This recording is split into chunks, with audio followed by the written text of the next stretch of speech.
Like, they need to start fucking. Yeah, dude, come together. Happy to see you, Schwab. Yeah, happy to see you too. Yeah, fucking. That's slave labor at the work camp. Hey, you little demons! Stop that! Stop that screaming, you foul beasts! How's the Corolla, dude? Yeah, it's rusty. You know, it's growing mycelium. Got like parts in it, you know. You got too many stickers on it for a car that doesn't run. Basic racer shit. See Mark Panic to fucking, you know, take my money and, you know, need electricity, bro. Jump me up. Give me a nice little jolt. Good shock right to the engine. And it starts just like that. We'll go see the Corolla soon. Yeah, one day, fucking, whenever.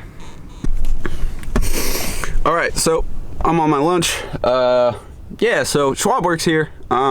He actually got me the job at this place. So thanks, Schwab. Fucking appreciate it. I'm just printing an order of shirts. I got a couple of ink changes. It's nothing too complicated. I actually technically don't work here anymore. But I did tell them when I left that, hey, if you guys ever need some help, if you guys ever get orders in, like too many orders in, which happens kind of often, just call me, and I'm happy to come down and work a day or two with you guys, because they're really awesome here. And yeah, that's what I'm doing today, and try to get you guys some more content before I head out of here.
Alrighty. So, back home now. That's more or less what it is, what it's like to be a screen printer for a day. Make a lot of t-shirts. Me and Samsquanch are sitting outside right now, and we're waiting for